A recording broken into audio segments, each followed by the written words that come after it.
ಕರ್ತನಾದ ಯೇಸು ಕ್ರಿಸ್ತನ ನಾಮದಲ್ಲಿ ನಿಮ್ಮನ್ನೆಲ್ಲ ವಂದಿಸ್ತಾ ಇದ್ದೇನೆ. ಆಸ್ಟೆರಿ ಟಿ ವಿ ಪರವಾಗಿ ಕೂಡ ನಾನು ನಿಮ್ಮೆಲ್ಲರನ್ನು ವಂದಿಸ್ತಾ ಇದ್ದೇನೆ. ಪ್ರಿಯರೇ, ನಾವು ಕ್ರಿಸ್ಮಸ್ ವಿಷಯ, ಯೇಸುವಿನ ಜನನದ ವಿಷಯದಲ್ಲಿ ಸ್ವಲ್ಪ ಕಾಲ ಧ್ಯಾನಿಸುವಂಥ ಸಮಯದಲ್ಲಿ ನಾನು ಒಂದು ವಾಕ್ಯವನ್ನು ಓದ್ತಾ ಇದ್ದೇನೆ. ಇದು ಲೂಕನ ಸುವಾರ್ತೆ 2ನೇ ಅಧ್ಯಾಯದಲ್ಲಿ ಅಲ್ಲಿ ಹೀಗೆ ಬರೆಯಲ್ಪಟ್ಟಿದೆ. 1ನೇ ವಾಕ್ಯದಿಂದ, ಆ ಕಾಲದಲ್ಲಿ ರಾಜ್ಯವೆಲ್ಲ ಕಾನಿಷ್ಮಾರಿ ಬರೆಸಿಕೊಳ್ಳಬೇಕೆಂಬ ಆಜ್ಞೆ ಚಕ್ರವರ್ತಿಯಾದ ಐಗುಸ್ತನಿಂದ ಹೊರಟಿತು. ಕುರೇನ್ಯನು ಸುರಿಯಕ್ಕೆ ಅಧಿಪತಿಯಾಗಿದ್ದಾಗ ಈ ಮೊದಲನೇ ಕಾನಿಷ್ಮಾರಿ ನಡೆಯಿತು. ಆಗ ಎಲ್ಲರೂ ಕಾನಿಷ್ಮಾರಿ ಬರೆಸಿಕೊಳ್ಳುವುದಕ್ಕಾಗಿ ತಮ್ಮ ತಮ್ಮ ಊರುಗಳಿಗೆ ಹೊರಟರು. ಯೋಸೇಫನು ಸಹ ತಾನು ದಾವೀದನ ಮನೆತನದವನು ಗೋತ್ರದವನು ಆಗಿದ್ದರಿಂದ ಹೆಸರು ಬಳಸಿಕೊಳ್ಳುವುದಕ್ಕಾಗಿ ತನಗೆ ನಿಶ್ಚಿತಾರ್ಥವಾಗಿದ್ದ ಮರಿಯಾಳ ಸಂಗಡ ಗಲೀಲಾಯ ಸೀಮೆಯ ನಜರೇತ್ ಎಂಬ ಊರಿನಿಂದ ಹೊರಟು ಯೂದಾಯದಲ್ಲಿರುವ ಬೆತ್ಲೆಹೇಮ್ ಎಂಬ ದಾವೀದನಿಗೆ ಹೋದನು. ಆಗ ಮರಿಯಾಳು ಪೂರ್ಣ ಗರ್ಭಿಣಿಯಾಗಿದ್ದಳು. ಅವರು ಅಲ್ಲಿದ್ದಾಗ ಆಕೆಗೆ ದಿನ ತುಂಬಿತು. ಆಕೆಯು ತನ್ನ ಚೊಚ್ಚಲ ಮಗನನ್ನು ಹೆತ್ತು ಬಟ್ಟೆಯಲ್ಲಿ ಸುತ್ತಿ, ಛತ್ರದಲ್ಲಿ ಅವರಿಗೆ ಸ್ಥಳವಿಲ್ಲದ ಕಾರಣ ಅವನನ್ನು ಗೋದಲಿಯಲ್ಲಿ ಮಲಗಿಸಿದಳು. ಆ ಸೀಮೆಯಲ್ಲಿ ಕುರುಬರು ಹೊಲದಲ್ಲಿದ್ದು ರಾತ್ರಿಯಲ್ಲಿ ತಮ್ಮ ಕುರಿ ಹಿಂಡುಗಳನ್ನು ಕಾಯುತ್ತಿರಲಾಗಿ ಕರ್ತನ ದೂತನೊಬ್ಬನು ಬಂದು ಅವರ ಎದುರಿನಲ್ಲಿ ನಿಂತನು. ಕರ್ತನ ಪ್ರಭೆ ಅವರ ಸುತ್ತಲೂ ಪ್ರಕಾಶಿಸಿತು. ಅವರು ಬಹಳವಾಗಿ ಹೆದರಿದರು. ಆ ದೂತನವರಿಗೆ, ಹೆದರಬೇಡಿರಿ, ಕೇಳಿರಿ, ಜನರಿಗೆಲ್ಲ ಮಹಾ ಸಂತೋಷವನ್ನುಂಟು ಮಾಡುವ ಶುಭ ಸಮಾಚಾರ ನಿಮಗೆ ತಿಳಿಸುತ್ತೇನೆ. ಅದೇನೆಂದರೆ, ಈ ಹೊತ್ತು ನಿಮಗೋಸ್ಕರ ದಾವೀದೂರಿನಲ್ಲಿ ಒಬ್ಬ ರಕ್ಷಕನು ಹುಟ್ಟಿದ್ದಾನೆ. ಆತನು ಕರ್ತನಾಗಿ ಯೇಸು ಕ್ರಿಸ್ತನೇ. ಆತ ನಿಮಗೆ ಗೊತ್ತಾಗುವುದಕ್ಕೆ ಗುರುತೇನೆಂದರೆ, ಬಟ್ಟೆಯಿಂದ ಸುತ್ತಿರೋ ಒಂದು ಕೂಸು ಗೋದಲ್ಲಿ ಮಲಗಿರೋದನ್ನು ಕಾಣುವಿರಿ ಎಂದು ಹೇಳಿದನು. ಪಕ್ಕನೆ ಆ ದೂತನ ಸಂಗಡ ಪರಲೋಕ ಸೈನ್ಯದ ಒಂದು ದೊಡ್ಡ ಗುಂಪು ಕಾಣಿಸಿಕೊಂಡು, ಮೇಲಣ ಲೋಕಗಳಲ್ಲಿ ದೇವರಿಗೆ ಮಹಿಮೆ, ಭೂಲೋಕದಲ್ಲಿ ಮನುಷ್ಯರಿಗೆ ಸಮಾಧಾನ, ದೇವರು ಅವರಿಗೆ ಒಲಿಯುತ್ತಾನೆ ಎಂದು ದೇವರನ್ನು ಕೊಂಡಾಡ್ತಾ ಹೇಳಿದರು.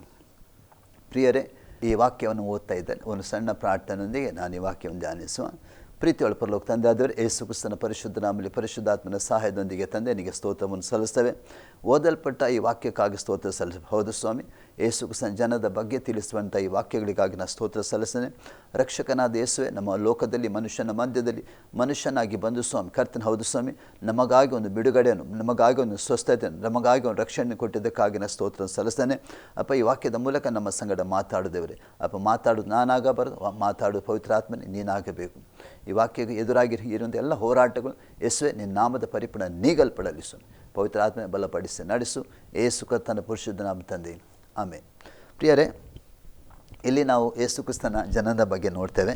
ಅಂದರೆ ಹೇಗೆ ಹುಟ್ಟಿದ, ಹೇಗೆ ಅಲ್ಲಿ ಅಂದರೆ ಅದಕ್ಕೆ ಒಂದು ಕಾರಣ ಇತ್ತು. ಬೆತ್ಲೆಹೇಮಿನಲ್ಲಿ ಹುಟ್ಟಬೇಕಾದರೆ ಅಲ್ಲಿ ಒಂದು ಕಾರಣ ಏನಿತ್ತು ಅಂದರೆ, ಅವನ ತಂದೆ ಅಂದರೆ ಸಾಕು ತಂದೆ ಆದ ಯೋಸೇಫನು ಊರಾಗಿತ್ತು, ಅವನೊಂದು ಸ್ವಂತ ಊರಾಗಿತ್ತು, ಬೆತ್ಲೆಹೇಮ್ ಆಗಿತ್ತು. ಅದಕ್ಕೋಸ್ಕರ ಅವನು ವಾಸ ಮಾಡೋ ಸ್ಥಳವಾಗಿತ್ತು ಅದು ಗಲೀಲಿಯವಾಗಿತ್ತು. ಗಲೀಲಿ ಸೀಮೆಯ ನಜರೇತ್ ಎಂಬ ಊರಿನಿಂದ ಅವನು ವಾಸ ಮಾಡ್ತಿದ್ದ. ಆದರೆ ಅವ್ರ ಸ್ವಂತ ಊರು ಬೆತ್ಲೆಹೇಮ್ ಆಗಿತ್ತು. ಯಾರದು? ಯೋಸೇಫನ ಅಥವಾ ದಾವೀದನ ಸಂತಾನವನಾಗಿದ್ದನು. ಈ ಬೆತ್ಲೆಹೇಮ್ ಎಂಬ ಊರಿಗೆ ಈ ಕಾನಿಷ್ಮಾರಿ ಬರೆಸಿಕೊಳ್ಳುವುದಕ್ಕಾಗಿ ತನ್ನ ಹೆಂಡತಿ ಅಥವಾ ನಿಶ್ಚಿತಾರ್ಥವಾದ ಮರಿಯಳೊಂದಿಗೆ ಯೋಸೇಫನು ಹೊರಟೋಗ್ತಾನೆ. ಆವಾಗ ನಾವು ವಾಕ್ಯದಲ್ಲಿ ಬರೆಯಲ್ಪಟ್ಟ ಪ್ರಕಾರ ಅಲ್ಲಿ ಅವಳಿಗೆ ದಿನ ತುಂಬಿತು. ದಿನ ತುಂಬುವಾಗ ಅವಳೇನಾದ್ರೆ ಅಂದರೆ ಒಂದು ಚೊಚ್ಚಲ ಮಗುವನ್ನು ಏನು ಮಾಡ್ತಾಳೆ, ಹಡಿಯುತ್ತಾಳೆ. ಅಂದರೆ ಅವ್ರ ಛತ್ರದಲ್ಲಿ ಸ್ಥಳವಿಲ್ಲದ ಕಾರಣ ಅವಳ ಮಗುವನ್ನು ಏನು ಮಾಡ್ತಾಳೆ, ಒಂದು ಗೋಧಿಯಲ್ಲಿ ಬಟ್ಟೆಯಲ್ಲಿ ಸುತ್ತಿಕೊಂಡು ಗೋಧಿಯಲ್ಲಿ ಹಿಡಿಯೋದನ್ನು ನೋಡ್ತೇವೆ. ಬೇರೆ ಅಂದರೆ ಛತ್ರದಲ್ಲಿ ಅವರಿಗೆ ಸ್ಥಳವಿಲ್ಲದ ಕಾರಣ, ಛತ್ರ ಅಂದರೆ ಅಲ್ಲಿ ಪ್ರವಾಸಿಗದ ಕೇಂದ್ರವಾಗಿರ್ತದೆ. ಅಂದರೆ ಒಂದೊಂದು ಊರಿನಲ್ಲಿ ಒಂದು ಛತ್ರ, ಆ ಕಾಲದಲ್ಲಿ ಛತ್ರ ಇರ್ತಿತ್ತು. ಈಗ ನಾವು ಲಾಡ್ಜ್ ಅಂತ ಹೇಳ್ತೇವೆ, ಅಲ್ಲಲ್ಲಿ ಇರ್ತದೆ. ಆದರೆ ಈ ಛತ್ರ ಅಂದರೆ ಪ್ರವಾಸಿಗಳನ್ನು ಹೋಗಿ ತಂಗುವುದಕ್ಕಾಗಿರುವಂಥ ಛತ್ರವಾಗಿತ್ತು. ಈ ಛತ್ರದಲ್ಲಿ ಒಂದು ವೇಳೆ ಅವ್ರ ಛತ್ರದಲ್ಲಿ ಹೋಗಿರ್ಬೋದು ಅಥವಾ ಛತ್ರದಲ್ಲಿ ವಾಸ ಮಾಡಿರ್ಬೋದು. ಆದರೆ ಹೆತ್ತ ನಿಮಿತ್ತವಾಗಿ ಅಥವಾ ಮಗುವ ಕೂಸನ್ನು ಹೆಡೆದ ನಿಮಿತ್ತವಾಗಿ ಅಲ್ಲಿ ಬೇರೆ ಯಾವ ವ್ಯವಸ್ಥೆ ಇಲ್ಲದ ನಿಮಿತ್ತವಾಗಿ ಆ ಛತ್ರದಿಂದ ಅವರಿಗೆ ಸ್ಥಳ ಕೊಡಲಿಲ್ಲ. ಅದಕ್ಕೋಸ್ಕರ ಆ ಮಗುವನ್ನು ಗೋದಲ್ಲಿ ಮಲಗಿಸಿರ್ಬೋದು. ಆದರೆ ಈ ಮಗುವಾಗಿದ್ದನು ಕರ್ತನಾದ ಯೇಸು ಸ್ವಾಮಿ ಆಗಿದ್ದಾನೆ. ಯಾಕಂದರೆ ಅವನ ಹುಟ್ಟು ಪುರಾತನವಾದ ದೇವರ ವಾಕ್ಯದಲ್ಲಿ ಒಂದು ವಾಕ್ಯದ ಹೀಗೆ ಬರೆಯಲ್ಪಟ್ಟಿದೆ. ಅಂದರೆ ಮೀಕನ ಪ್ರವಾದನ ಗ್ರಂಥ 5ನೇ ಅಧ್ಯಾಯದ 2ನೇ ವಾಕ್ಯ ಹೀಗೆ ಹೇಳ್ತದೆ, ನಾನು ಓದ್ತೇನೆ. ಎಫ್ರಾತದ ಬೆತ್ಲೆಹೇಮೇ, ನೀನು ಯಹೂದ ಗ್ರಾಮಗಳಲ್ಲಿ ಚಿಕ್ಕದಾಗಿದ್ದರೂ ಇಸ್ರೇಲನ ಆಳತಕ್ಕೂ ನಿನ್ನೊಳಗಿಂದ ನಮಗಾಗಿ ಹೊರಡುವನು. ಆತನ ಹೊರಡೋದ ಮೂಲವು ಪುರಾತನವು ಆನದಿಯೂ ಆದದ್ದು ಅಂತ ವಾಕ್ಯದಲ್ಲಿ ಬರೆಯಲ್ಪಟ್ಟಿದೆ. ಅಂದರೆ ಆತನು ಹುಟ್ಟಿದ್ದು ಬೆತ್ಲೆಹೇಮಿನಲ್ಲಿ 2025 ವರ್ಷಗಳ ಹಿಂದೆ ಅಂತ ನಾವು ಚರಿತ್ರೆ ನಮಗೆ ಹೇಳ್ತದೆ. ಆದರೆ ಬೈಬಲ್ನಲ್ಲಿ ಯೇಸು ಕ್ರಿಸ್ತನ ಬಗ್ಗೆ ಹೇಳುವಂಥದ್ದು ಆತನ ಹೊರಡನವು ಇವತ್ತಿನದಲ್ಲ ಪ್ರಿಯರು, ಅದು ಪುರಾತನವಾದದ್ದು. ಅಂದರೆ ಅದು ವಾಕ್ಯ ಹೀಗೆ ಹೇಳ್ತದೆ, ಆತನ ಹೊರಡನ ಮೂಲವು ಅದು ಪುರಾತನ ಅನಾದಿಯಾದಂಥ ವಾಕ್ಯದಲ್ಲಿ ನೋಡ್ತೇವೆ. ಏಕೆಂದರೆ ವಾಕ್ಯ ನಾನು ನೋಡ್ತೇನೆ, ಮೀಕನ ಪ್ರವಾದನೆ ಗ್ರಂಥ 5ನೇ 2ನೇ ಅಧ್ಯಾಯದಲ್ಲಿ ಪುನಃ ನಾನು ಹೇಳ್ತೇನೆ, ಎಫ್ರಾತ ಬೆತ್ಲೆಮೆ ನೀನು ಯಹೂದ ಗ್ರಾಮಗಳಲ್ಲಿ ಚಿಕ್ಕದಾಗಿದ್ದರೂ ಇಸ್ರೇಲನ್ನು ಆಳತಕ್ಕ ನಿನ್ನೊಳಗಿಂದ ನಮಗಾಗಿ ಹೊರಡುವನು. ಆತನ ಹೊರಡೋದ ಮೂಲವು ಪುರಾತನ ಅನಾದಿವಾದದಂಥ ವಾಕ್ಯದಲ್ಲಿ ನೋಡ್ತೇವೆ. ಯಾಕಂದರೆ 2025 ವರ್ಷಗಳ ಈ ಲೋಕಕ್ಕೆ ಮನುಷ್ಯನಾಗಿ ಹುಟ್ಟಿ ಬಂದನು ಯೇಸು ಸ್ವಾಮಿ. ಆದರೆ ಆತನ ಆಗಿನವನಲ್ಲ ಪ್ರಿಯನು, ಆತನ ಹೊರಡನೆಯನ್ನು ಆತನ ಪುರಾತನ. ಅಂದರೆ ಬೈಬಲ್ನಲ್ಲಿ ಒಂದು ವಾಕ್ಯ ಹೇಳ್ತದೆ, ಆತನ ಸೃಷ್ಟಿಕರ್ತನಂಥ ವಾಕ್ಯದಲ್ಲಿ ಹೀಗೆ ಬರೆಯಲ್ಪಟ್ಟಿದೆ. ನಾವು ಅವರ ಬಗ್ಗೆ ನೋಡುವಂಥ ಸಮಯದಲ್ಲಿ ಯೆಶಾಯನ ಪ್ರವಾದನೆ ಗ್ರಂಥ ಅದರ 9ನೇ ಅಧ್ಯಾಯದಲ್ಲಿ ಅಲ್ಲಿ ಹೀಗೆ ಬರೆಯಲ್ಪಟ್ಟಿದೆ. 6ನೇ ವಾಕ್ಯದಿಂದ ನಾನು ಒಂದು ವಾಕ್ಯ ನಿಮಗೋಸ್ಕರ ಓದ್ತೇನೆ ಪ್ರಿಯರು. ಯೆಶಾಯನ ಪ್ರವಾದನೆ ಗ್ರಂಥ ಅದರ 9ನೇ ಅಧ್ಯಾಯದಲ್ಲಿ 6ನೇ ವಾಕ್ಯದಿಂದ ಹೀಗೆ ಬರೆಯಲ್ಪಟ್ಟಿದೆ, ಒಂದು ಮಗು ನಮಗೆ ಹುಟ್ಟಿಯದೆಯಷ್ಟೇ, ವರದ ಮಗು ನಮಗೆ ದೊರೆತನು, ಆಡಳಿತ ಆತನ ಬಾಹುವಿನ ಮೇಲೆ ಮೆರೆಯುವುದು, ಅದ್ಭುತ ಸ್ವರೂಪನು, ಆಲೋಚನೆಕರ್ತನು, ಪರಾಕ್ರಮನ ದೇವರು, ನಿತ್ಯನಾದ ತಂದೆ, ಸಮಾಧಾನ ಪ್ರಭು ಆತನ ಹೆಸರು ಅಂತ ಬರೆಯಲ್ಪಟ್ಟಿದೆ. ಅಂದರೆ ಆತನು ನಿತ್ಯನಾದ ತಂದೆ ಅಂತ ಅದರ ಹೆಸರಲ್ಲಿ ಬರೆಯಲ್ಪಟ್ಟಿದ್ದು ಪ್ರಿಯರು. ಅಂದರೆ ಯೇಸು ಕ್ರಿಸ್ತನ ಜನನ ಈ ಲೋಕದಲ್ಲಿ ಯಾತಕ್ಕೋಸ್ಕರ ಆಯ್ತಂದರೆ, ನಾವು ದೇವರ ವಾಕ್ಯದಲ್ಲಿ ನೋಡುವಂಥ ಸಮಯದಲ್ಲಿ ನಾವು ಹೀಗೆ ನೋಡ್ತೇವೆ, ದೇವರು ಮನುಷ್ಯನ ಮಧ್ಯದಲ್ಲಿ ನರವತಾರ ಎತ್ತಿ ಬಂದಂಥ ಯೋಹನ ಸುವಾರ್ತೆ 1ನೇ ಅಧ್ಯಾಯದ 14ನೇ ವಾಕ್ಯದಲ್ಲಿ ನೋಡ್ತೇವೆ. ಯೋಹನ ಸುವಾರ್ತೆ 1ನೇ ಅಧ್ಯಾಯದ ಅಲ್ಲಿ 14ನೇ ವಾಕ್ಯದಲ್ಲಿ ಹೀಗೆ ಹೇಳ್ತದೆ, ಆ ವಾಕ್ಯ ಎಂಬವನು ನರವತಾರವೆತ್ತಿ ನಮ್ಮ ಮಧ್ಯದಲ್ಲಿ ವಾಸ ಮಾಡುವುದನ್ನಂತ ವಾಕ್ಯ. ವಾಕ್ಯ ಎಂಬ ಎಂದರೆ ವಾಕ್ಯವಾದ ಯೇಸು. ವಾಕ್ಯ ಅಂದರೆ ದೇವರು ಸೃಷ್ಟಿ ಮಾಡಿದಂಥ ಈ ಲೋಕವನ್ನೇ ಸೃಷ್ಟಿ ಮಾಡಿದಂಥ ವಾಕ್ಯ. ಅಂದರೆ ನಾವು ಆದಿಕಾಂಡ ಪುಸ್ತಕದಲ್ಲಿ 1ನೇ ಅಧ್ಯಾಯದಲ್ಲಿ ನೋಡುವಂಥ ಸಮಯದಲ್ಲಿ ದೇವರು ತನ್ನ ಬಾಯಿಯ ಮಾತಿನ ಮೂಲಕ ಈ ಲೋಕವನ್ನು ಸೃಷ್ಟಿ ಮಾಡಿದಂಥ ದೇವರ ವಾಕ್ಯದಲ್ಲಿ ಬರೆಯಲ್ಪಟ್ಟಿದೆ. ಅಂದರೆ ತನ್ನ ಬಾಯಿಯ ಮಾತಿನ ಮೂಲಕ ಅಥವಾ ವಾಕ್ಯದ ಮೂಲಕ ಈ ಲೋಕವನ್ನು ಸೃಷ್ಟಿ ಮಾಡಿದನಂತ ಆದಿಕಾಂಡ 1ನೇ ಅಧ್ಯಾಯದ 1ರಿಂದ ನಾವು ಓದಿಗೆ ಹೋಗುವಾಗ ನಮಗೆ ಸಿಗ್ತದೆ ಪ್ರಿಯರು. ಯಾಕೆಂದರೆ ಯೇಸು ಸ್ವಾಮಿ ಇವತ್ತಿನದ್ದಾದ 2025 ವರ್ಷಗಳ ಹಿಂದೆ ಹುಟ್ಟಿ ಬಂದದ್ದು ಈ ಲೋಕದಲ್ಲಿ, ಆದರೂ ಆತನ ಇರುವಿಕೆ ಅದು ಪುರಾತನವಾದ ಅಥವಾ ಆದಿವಾದದ್ದಂಥ ದೇವರ ವಾಕ್ಯದಲ್ಲಿ ನೋಡ್ತೇವೆ. ಅಂದರೆ ದೇವರು ತನ್ನ ಬಾಯಿಯ ವಾಕ್ಯದ ಮೂಲಕ ಏನು ಮಾಡಿ ಸಕಲವನ್ನು ಸೃಷ್ಟಿ ಮಾಡಿದ. ಈಗ ಯೋಹನ ಸುವಾರ್ತೆ 1ನೇ ಅಧ್ಯಾಯದ 1ನೇ ವಾಕ್ಯ ಹೇಳ್ತದೆ, ಅಂದರೆ ಆದಿಯಲ್ಲಿ ಏನಿತ್ತಂದರೆ ವಾಕ್ಯವಿತ್ತು, ಆ ವಾಕ್ಯವು ದೇವರ ಬಳಿ ಇತ್ತು, ಆ ವಾಕ್ಯವೇ ದೇವರಾಗಿತ್ತು. ಆ ವಾಕ್ಯ ಎಂಬಾತನು ನರವತಾರ ಎತ್ತಿ ಲೋಕಕ್ಕೆ ಬಂದನ್ನು ದೇವರ ವಾಕ್ಯದಲ್ಲಿ ನೋಡ್ತೇವೆ. ಅಂದರೆ ಯೇಸು ಸ್ವಾಮಿ ಪುರಾತನ ಅನಾದಿಯಾದ ದೇವರಾಗಿದ್ದಾನೆ. ದೇವರ ವಾಕ್ಯ ಇನ್ನೊಂದು ವಾಕ್ಯದ ಹೀಗೆ ಹೇಳ್ತದೆ, ಇಬ್ರಿಯ ಪತ್ರಿಕೆ 13ನೇ ಅಧ್ಯಾಯ 8ನೇ ವಾಕ್ಯ ಹೀಗೆ ಹೇಳ್ತದೆ, ಯೇಸು ಕ್ರಿಸ್ತನು ನಿನ್ನೆ ಇದ್ದಾಗೆ ಇವತ್ತು ಇದ್ದಾನೆ, ನಿರಂತರ ಜೀವಿಸುವ ದೇವರಂಥ ವಾಕ್ಯದಲ್ಲಿ ಬರೆಯಲ್ಪಟ್ಟಿದೆ. Praise the lord. ಯಾಕಂದರೆ ನಾವು ಸೇವಿಸುವಂಥ ದೇವರು ಅಲ್ಲಲೂಯ್ಯ, ಅದು ಭೂಮಿ ಆಕಾಶಗಳ ಒಡೆಯನಾಗಿದ್ದಾನೆ, ಭೂಮಿ ಆಕಾಶನ ಉಂಟು ಮಾಡಿದ ದೇವರಂಥ ದೇವರ ವಾಕ್ಯದಲ್ಲಿ ನೋಡ್ತೇವೆ.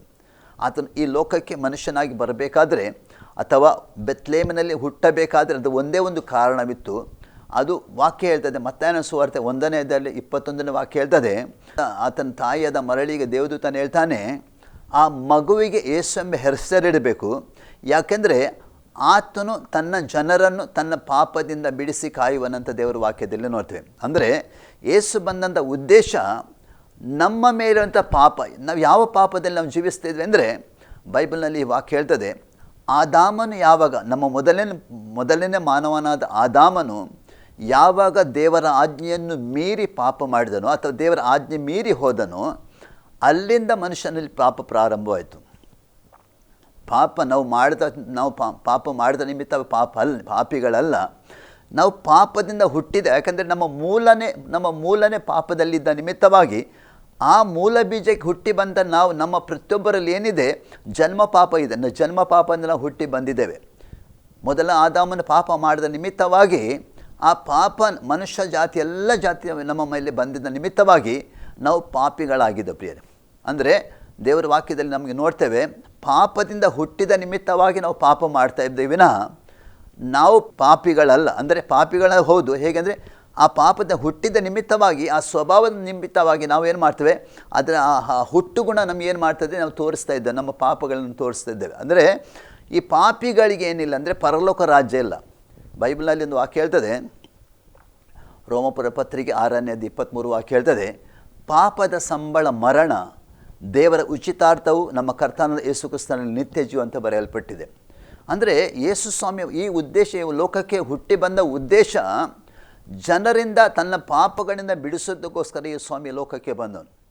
ಅಂದರೆ ಮನುಷ್ಯನು ಪಾಪಿಯಾಗಿ, ದೇವರ ವಾಕ್ಯದಲ್ಲಿ ನೋಡ್ತೇವೆ, ರೋಮಪುರ ಪತ್ರಿಕೆ ಅದರ 3ನೇ ಅಧ್ಯಾಯದ 10 ವಾಕ್ಯ ಹೇಳ್ತದೆ, ನೀತಿವಂತನಿಲ್ಲ, ಒಬ್ಬನಾದರೂ ಇಲ್ಲ, ದೇವರು ಹುಡುಕೋರು ಯಾರೂ ಇಲ್ಲ ಅಂತ ವಾಕ್ಯ ಹೇಳ್ತದೆ. ಅಂದರೆ ನಾವು ಏನು ಮಾಡ್ತೇವೆ ಅಂದರೆ, ನಾವು ನಮ್ಮ ಮನಸ್ಸಿಗೆ ಬಂದ ಹಾಗೆ, ನಮ್ಮ ಮನಸ್ಸಿಗೆ ಹೇಗೆ ಬರ್ತದೆ ಆ ದಾರಿಯಲ್ಲಿ ಮನುಷ್ಯನು ತನ್ನ ದಾರಿಯಲ್ಲಿ ನಡೀತಾ ಇದ್ದಾನೆ. ಅಂದರೆ ಯಾರೂ ಕೂಡ ದೇವರ ಸ್ವರಕ್ಕೆ ಕಿವಿ ಕೊಡದೆ ಅಥವಾ ದೇವರ ವಾಕ್ಯ ಇದ್ದು ಕೂಡ ಅದನ್ನು ಗಮನಿಸದೆ ಮನುಷ್ಯನು ತನ್ನದೇ ಆದ ದಾರಿಯಲ್ಲಿ ನಡೀತಾ ಇದ್ದಾನೆ, ತನ್ನದೇ ಮಾರ್ಗದಲ್ಲಿ ನಡೀತಾನೆ, ತನ್ನದೇ ಖುಷಿ ಬಂದ ಪ್ರಕಾರ, ತನ್ನದೇ ಮನಸ್ಸು ಬಂದ ಪ್ರಕಾರ ಮನುಷ್ಯನ ಜೀವಿಸುವುದನ್ನು ನಾವು ನೋಡ್ತೇವೆ.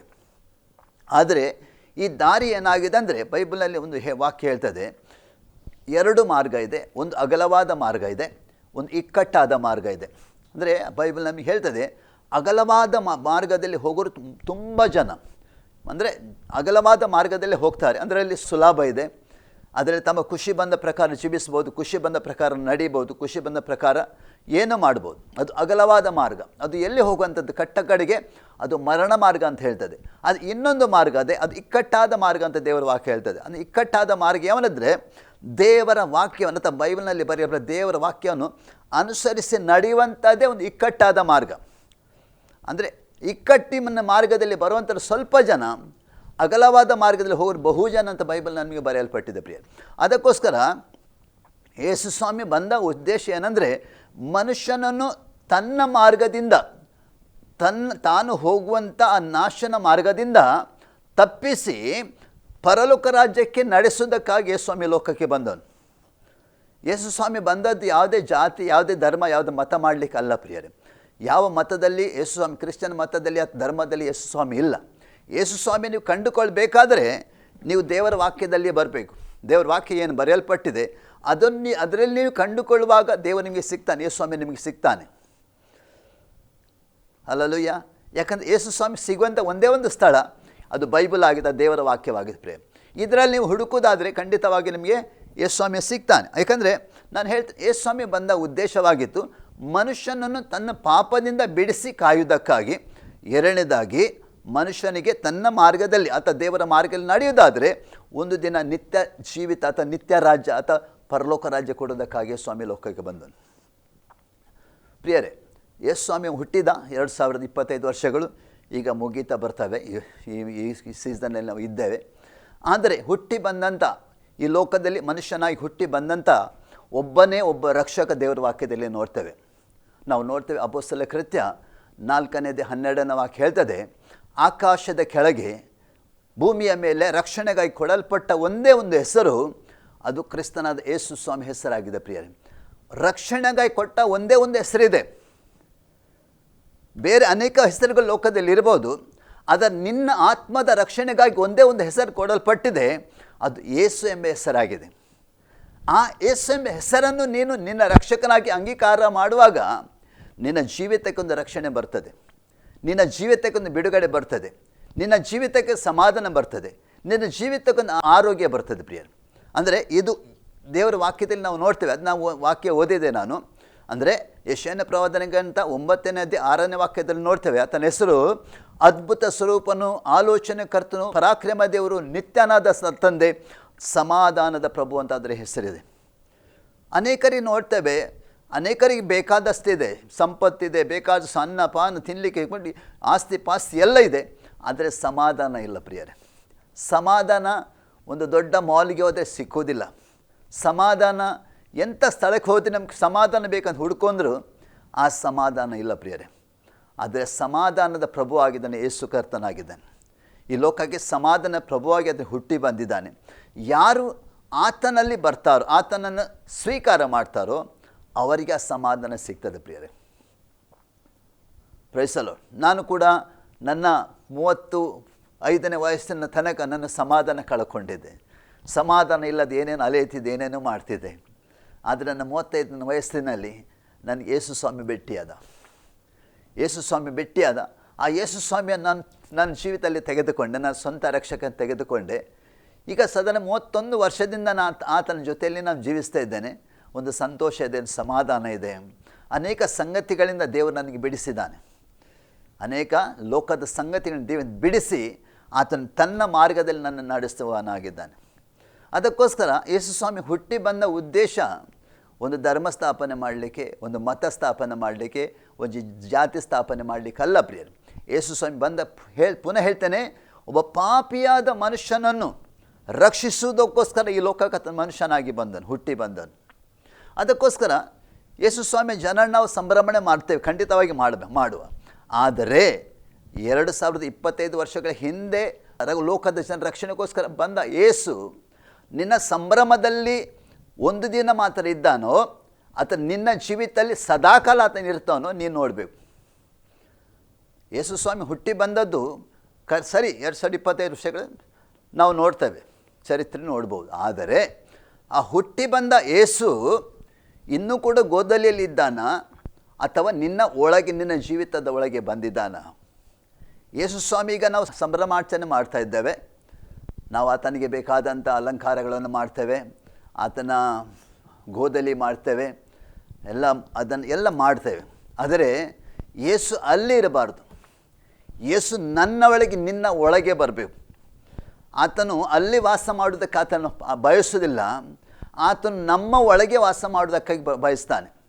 ಒಂದು ವಾಕ್ಯ ಹೇಳ್ತದೆ, ಮತ್ತಾಯನ ಸುವಾರ್ತೆ 1ನೇ ಅಧ್ಯಾಯದಲ್ಲಿ 21-22 ವಾಕ್ಯ ಹೇಳ್ತದೆ, ಆತನ ಹೆಸರು ಇಮಾನುವೇಲ್ ಅಂತ. ಇಮಾನುವೇಲ್ ಅಂದರೆ ದೇವರು ನಮ್ಮ ಜೊತೆಯಲ್ಲಿ, ಅದು ದೇವರು ನಮ್ಮ ಕೂಡ ಅಂತ ಹೇಳ್ತದೆ. ಅಂದರೆ ಆತ ನಮ್ಮ ಕೂಡ ಇರಬೇಕು, ನಮ್ಮ ಜೊತೆಯಲ್ಲಿ ಇರಬೇಕು. ಜೊತೆಯಲ್ಲಿ ಇರಬೇಕಾದ್ರೆ ಏನು ಮಾಡಬೇಕು? ಆತನು ಕರೀಬೇಕು, ನಮ್ಮ ಜೀವಿತದಲ್ಲಿ ಕರೀಬೇಕು. ಬಾ ಸ್ವಾಮಿ, ನನ್ನ ಒಳಗೆ ಬಾ, ನನ್ನ ಒಳಗೆ ವಾಸ ಮಾಡು ಅಂತ ನಾವು ಕರೀಬೇಕು. ಆದರೆ ಕರೆಯುವುದಕ್ಕೆ ಮುಂಚೆ ನಾವು ಏನು ಮಾಡಬೇಕಂದ್ರೆ, ಪಾಪಿಯಾದ ಮನುಷ್ಯನು ಪರಿಶುದ್ಧನಾದ ದೇವರು ಮಧ್ಯದಲ್ಲಿ ಸಂಬಂಧ ಇಲ್ಲ ಪ್ರಿಯರೇ. ಬೈಬಲಲ್ಲಿ ಇದು ವಾಕ್ಯ ಹೀಗೆ ಹೇಳ್ತದೆ, ಯೆಶಾಯನ ಪ್ರವಾದನೆ ಗ್ರಂಥದಲ್ಲಿ, ನಿಮ್ಮನ್ನು ಮುಟ್ಟಿ ಗುಣಪಡಿಸಲಾರಂಥ ಮೋಟು ಕೈ ನಂದಲ್ಲ, ನಿನ್ನ ಪಾಪ ಅಪರಾಧಗಳು ನಿಮ್ಮನ್ನು ಮುಟ್ಟಿ ಗುಣಪಡಿಸಲಾರಂತೆ ನಾನೇನು ಮಾಡ್ತೇವೆ, ತಡೆಯುತ್ತೇವೆ ದೇವರ ವಾಕ್ಯ ಹೇಳ್ತದೆ. ನಾವು ಪಾಪಿಗಳು, ದೇವರ ಪರಿಶುದ್ಧನು, ದೇವರ ಮುಂದೆ ಯಾರೂ ನೀತಿವಂತರಿಲ್ಲ ಅಂತ ಬೈಬಲ್ನಲ್ಲಿ ಹೇಳ್ತದೆ. ನಾವು ಹೇಳ್ಬೋದು ಅನೇಕರಿಗೆ, ಅವನು ಪರಿಶುದ್ಧನು, ಇವನು ಪರಿಶುದ್ಧನು, ಅವನು ನೀತಿವಂತನು, ಇವನು ಒಳ್ಳೆಯವಂತನು ಹೇಳ್ಬೋದು, ನಾವು ಹೇಳ್ಬೋದು ಮನುಷ್ಯರು. ಆದರೆ ದೇವರ ದೃಷ್ಟಿಯಲ್ಲಿ ಪ್ರತಿಯೊಂದು ಮನುಷ್ಯನು ಪಾಪಿ ಅಂತದೇ ಹೇಳ್ತದೆ. ದೇವರ ದೃಷ್ಟಿ ಯಾರೂ ನೀತಿವಂತರಲ್ಲ ಅಂತ ಹೇಳ್ತದೆ. ಹಾಗಾದರೆ ಪರಿಶುದ್ಧನಾದ ನೀತಿವಂತನಾದ ದೇವರ ಮುಂದೆ ಹೋಗಬೇಕಾದ್ರೆ ನಮ್ಮನ್ನು ತಗ್ಗಿಸಿಕೊಳ್ಬೇಕು. ದೇವರೇ, ನಾನು ಪಾಪಿ ಅಂತ ನಾವು ಒಪ್ಪಿಕೊಂಡು ನಮ್ಮ ಪಾಪವನ್ನು ಅರಿಕೆ ಮಾಡೋದಾದರೆ ಬೈಬಲ್ನಲ್ಲಿ ಹೀಗೆ ವಾಕ್ಯ ಹೇಳ್ತದೆ, ದೇವರು ನಂಬಿಗಸ್ತನು ನೀತಿವಂತನಾಗಿರೋದ್ರಿಂದ ನಮ್ಮ ಪಾಪಗಳನ್ನು ಕ್ಷಮಿಸಿಬಿಟ್ಟು ಸಕಲ ಅನೀತಿಯಿಂದ ಪರಿಹರಿಸ್ತಾನಂತೆ. ಅನೀತಿ ಅಂದರೆ ಪಾಪದಲ್ಲಿ ಅನೇಕ ಅನೀತಿಗಳು, ಅಧರ್ಮಗಳಿವೆ ಪ್ರಿಯರೇ.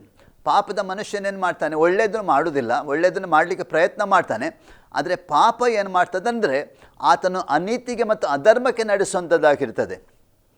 ಅದಕ್ಕೋಸ್ಕರ ಪಾಪಿಯಾದ ನಾವು ದೇವರ ಮುಂದೆ ಬಂದು, ಕರ್ತನಾದ ಯೇಸು ಕ್ರಿಸ್ತನ ಮುಂದೆ ಬಂದು, ದೇವರೇ ಯೇಸುವೆ ನನ್ನ ಪಾಪಿ, ನಾನು ಪಾಪ ಕ್ಷಮಿಸು ಅಂತ ಹೇಳುವಂಥ ಸಮಯದಲ್ಲಿ ದೇವರು ನಮ್ಮ ಪಾಪ ಕ್ಷಮಿಸ್ತಾನೆ. ದೇವರ ವಾಕ್ಯದಲ್ಲಿ ಹೀಗೆ ಒಂದು ಕಡೆಯಲ್ಲಿ ಬರೆಯಲ್ಪಡಿ, ಯೆಶಾಯನ ಪ್ರವಾದನೆ ಗ್ರಂಥ 1ನೇ ಅಧ್ಯಾಯ 18, 19, 20 ವಾಕ್ಯ ಹೇಳ್ತದೆ. ಅಲ್ಲಿ ದೇವರು ಹೇಳ್ತಾನೆ, ನಿನ್ನ ಪಾಪವು ಕಡು ಕೆಂಪಾಗಿದ್ದರೂ ಹಿಮದಷ್ಟು ಬಿಳುಪಾಗು, ಕಿರಿಮಂಜಿ ಬಣ್ಣದಷ್ಟು ಕೂಡ ಕೆಂಪಾಗಿದ್ದರು ಅದು ಉಣ್ಣೆ ಅಂತ ಬಿಳುಪಾಗೋದನ್ನ ವಾಕ್ಯದಲ್ಲಿ ಬರ್ತದೆ. ಅದು ಮುಂದೆ ಹೇಳ್ತಾನೆ, ಬನ್ನಿ ವಾದಿಸುವ ಅಂತ ಹೇಳ್ತಾನೆ, ಬನ್ನಿ ವಾದಿಸುವ ಅಂತ ಹೇಳ್ತಾನೆ. ಆದರೆ ನೀವು ಒಪ್ಪಿದರೆ, ನಿಮ್ಮ ಪಾಪವನ್ನು ಒಪ್ಪಿಕೊಳ್ಳುವುದಾದರೆ ಈ ದೇಶದ ಮೇಲನ್ನು ಅನುಭವಿಸುವಿರಿ, ಒಪ್ಪದೆ ಹೋದರೆ ಕತ್ತಿಯ ಬಾಯಿಗೆ ತುತ್ತಾಗಿದೆ ವಾಕ್ಯ. ಅಂದರೆ ಕತ್ತಿ ಅಂದರೆ ದೇವರ ವಾಕ್ಯ ಕತ್ತಿಯಾಗಿದೆ. ನಾವು ನಮ್ಮ ಪಾಪಗಳನ್ನು ಒಪ್ಪಿ ನಾವು ದೇವರಲ್ಲಿ ಒಪ್ಪಿಕೊಂಡು ವಿಧೇಯರಾಗೋದು, ಅಂದರೆ ನಾವು ಒಪ್ಪಿಕೊಂಡು ನಾವು ದೇವರಲ್ಲಿ ಕ್ಷಮೆ ಕೇಳುವುದಾದರೆ, ಅಥವಾ ನಮ್ಮ ಪಾಪಕ್ಕೆ ಪಶ್ಚಾತ್ತಾಪ ದೇವರ ಕಡೆ ತೆರಿಕೊಂಡು ದೇವರ ಕ್ಷಮೆ ಕೇಳುವುದಾದರೆ, ಪಾಪ ಬಿಟ್ಟು ಬಿಡೋದಾದರೆ ದೇವರ ವಾಕ್ಯ ಏನು ಹೇಳ್ತದೆ ಅಂದರೆ ನಮ್ಮ ಜೀವಿತ ಅದನ್ನು ಮೇಲುಗಳನ್ನು ಕೊಡ್ತಾನಂತೆ. ಅನೇಕ ಒಳ್ಳೆಯದನ್ನು ಅನುಭವಿಸ್ಲಿಕ್ಕೆ ದೇವನಿಗೆ ಸಹಾಯ ಮಾಡ್ತಾನೆ, ದೇವರ ವಾಕ್ಯದಲ್ಲಿ ಬರೆಯಲ್ಪಟ್ಟಿದೆ ಪ್ರಿಯರೇ. ಅದಕ್ಕೋಸ್ಕರ ಯೇಸು ಸ್ವಾಮಿ ಹುಟ್ಟಿ ಬಂದದ್ದು ಸಂಭ್ರಮಾಚರಣೆ ಮಾಡಲಿಕ್ಕೆ ಅಲ್ಲ, ಪಾಪಿಯಾದ ಮನುಷ್ಯನ ಹುಡುಕಿಕೊಂಡು ರಕ್ಷಿಸೋದಕ್ಕೆ ಬಂದನ್ನು ದೇವರ ವಾಕ್ಯದಲ್ಲಿ ನೋಡ್ತೇವೆ. ಹಾಗಾದರೆ ಒಂದು ವೇಳೆ ನಾವು ಪಾಪಿಗಳಂತ ನಮಗೆ ಅನಿಸೋದಾದರೆ, ನಾನು ಪಾಪದಲ್ಲಿ ಜೀವಿಸ್ತೇನೆ, ಪಾಪದಲ್ಲಿ ಹುಟ್ಟಿದ್ದೇನೆ, ಪಾಪವನ್ನು ಮಾಡ್ತಾ ಇದ್ದೇನೆ ಅಂತ ನಿಮ್ಗೆ ಒಂದು ವೇಳೆ ಅನಿಸೋದಾದರೆ 2000 ವರ್ಷಗಳ ಹಿಂದೆ ಲೋಕಕ್ಕೆ ಮನುಷ್ಯನಾಗಿ ಹುಟ್ಟಿ ಬಂದಂಥ ಯೇಸು ಇವತ್ತು ನಿಂಗೆ ಏನು ಹೇಳ್ತಾನಂದರೆ, ಪ್ರಕಟಣೆ ಪುಸ್ತಕ 3:20 ವಾಕ್ಯ ಹೇಳ್ತದೆ, ಈಗೋ ಬಾಗಿಲಲ್ಲಿ ತಟ್ಟಿಕೊಂಡು ನಿಂತಿದ್ದೇನೆ, ಯವನಾದರೂ ನನ್ನ ಸ್ವರವನ್ನು ಕೇಳಿ ತನ್ನ ಬಾಗಿಲನ್ನು ತೆರೆಯದಾದರೆ ನಾನು ಅವರ ಸಂಗಡ ಬಂದು ಅವರ ಒಳಗೆ ಬಂದು ಅವನ ಸಂಗಡ ಊಟ ಮಾಡ್ತೇನೆ, ಅವನು ಕೂಡ ನನ್ನ ಸಂಗಡ ಊಟ ಮಾಡ್ತಾನೆ, ಯೇಸ್ವಾಮಿ ಹೇಳ್ತಾನೆ. ಬಾಗಿಲನ್ನು ತೆರೆಯಬೇಕು, ನಮ್ಮ ಹೃದಯದ ಬಾಗಿಲನ್ನು ತೆರೆಯಬೇಕು. ಬರೀ ನಮ್ಮ ಮನೆ ಬಾಗಿಲು ಯಾವಾಗಲೂ ಹೊರಗೆ ಹೋಗಲಿಕ್ಕೆ ಬರಲಿಕ್ಕೆ ಅದು ಯಾವಾಗಲೂ ತೆರೆದಿರ್ತದೆ. ಆದರೆ ನಮ್ಮ ಹೃದಯ ಎಂಬ ಬಾಗಿಲು ಕರ್ತನಾದ ಯೇಸುವಿಗೆ ಮುಚ್ಚಲ್ಪಟ್ಟು ನಮಗೆ ಬೇಕಾದ ಹಾಗೆ ನಾವು ಜೀವಿಸ್ತಿದ್ದೇವೆ, ನಮಗೆ ಮನಸ್ಸು ಬಂದ ಹಾಗೆ ನಾವು ಆಚರಣೆ ಮಾಡ್ತಾ ಇದ್ದೇವೆ. ಅದು ದೇವರಿಗೆ ಬೇಡ. ಅದು ಬೇಕು ದೇವರಿಗೇನು? ಮನುಷ್ಯನಾಗಿ ರಕ್ಷಕನಾಗಿ ಹುಟ್ಟಿ ಬಂದ ಯೇಸುವನ್ನು ನಿನ್ನ ಹೃದಯದಲ್ಲಿ ನೀನು ತೆಗೆದುಕೊಳ್ಳಬೇಕು. ಇವತ್ತು ನೀನು ಎಲ್ಲೆಲ್ಲಿ ಆತನಿಗೆ ಸ್ಥಾನ ಇಟ್ಟಿದ್ದಿ. ಈಗ ನಿನ್ನ ಯೇಸು ಸ್ವಾಮಿಯನ್ನು ಎಲ್ಲೆಲ್ಲಿ ಒಂದು ಸ್ಥಾನ ಕೊಟ್ಟಿದ್ದಿ, ಗೋಡೆ ಮೇಲೆ ಅಲ್ಲಿ ಇಲ್ಲಿ ಸ್ಥಾನ ಕೊಟ್ಟಿದ್ದಿ. ಆತನ ಅಲ್ಲಿರುವಂಥ ದೇವರಲ್ಲ, ಆತನು ಜೀವಿಸುವ ದೇವರಾಗಿದ್ದಾನೆ. ಯೋಬನ ಹೇಳ್ತಾನೆ, ನನ್ನ ವಿಮೋಚಕನು ಜೀವ ಸ್ವರೂಪನೆಂದು ಬಲ್ಲೆನಂತ ವಾಕ್ಯ ಹೇಳ್ತದೆ. ಪ್ರಕಟಣೆ ಪುಸ್ತಕದಲ್ಲಿ ಹೇಳ್ತದೆ 1:18 ಹೇಳ್ತದೆ, ಈಗೋ ಒಂದು ಕಾಲದಲ್ಲಿ ಸತ್ಯನ ಹೌದು, ಈಗ ಯುಗಾಂತರಗಳು ಜೀವಿಸ್ತಾ ಇದ್ದೇನಂತ ವಾಕ್ಯ ಹೇಳ್ತದೆ. ನಮ್ಮ ದೇವರು ಯುಗಾಂತರ ಜೀವಿಸುವ ದೇವರಾಗಿದ್ದಾನೆ ಪ್ರಿಯರೇ. ಬೈಬಲ್ನಲ್ಲಿ ಹೇಳ್ತದೆ, ಆತನು ಸತ್ತು ಹೂಣಲ್ಪಟ್ಟು ತಿರುಗಿ ಪುನರುತ್ಥಾನ ಗೆದ್ದು ತಂದೆ ದೇವರ ಬಲಭಾಗ ನಮಗೋಸ್ಕರ ಬೇಡುವನಾಗಿ ಪ್ರಾರ್ಥನೆ ಮಾಡುವನಾಗಿ ದೇವರ ವಾಕ್ಯದಲ್ಲಿ ನೋಡ್ತೇವೆ. ಈ ಯೇಸುವನ್ನು ನಿನ್ನ ಜೀವಿತದಲ್ಲಿ ನೀನು ಸ್ಥಾನ ಕೊಡೋದಾದರೆ, ನಿನ್ನ ಹೃದಯದಲ್ಲಿ ಸ್ಥಾನ ಕೊಡೋದಾದರೆ ನಿನ್ನ ಜೀವಿತ ಬದಲಾಗ್ತದೆ ಪ್ರಿಯರು. ಆಗಿರ್ಬೋದು, ನಿನಗೆ ಕಷ್ಟಗಳಿದೆ, ವೇದನೆಗಳಿದೆ, ಸಮಸ್ಯೆಗಳಿದೆ, ನಾನಾ ರೀತಿಯ ಸಮಸ್ಯೆಗಳಿಂದ ಕಟ್ಟಲ್ಪಟ್ಟಿರಬಹುದು, ನಾನಾ ಬಂಧನ ಕಟ್ಟಲ್ಪಟ್ಟಿರಬಹುದು, ನಾನಾ ಸಮಸ್ಯೆಯನ್ನು ಹಾದು ಹೋಗುತ್ತಿರಬಹುದು, ನೀನು ಆತ್ಮಹತ್ಯೆ ಮಾಡ್ತೇನಂತ ನಿಮ್ಮ ಆಲೋಚನೆ ಮಾಡಿಕೊಂಡಿರ್ಬೋದು.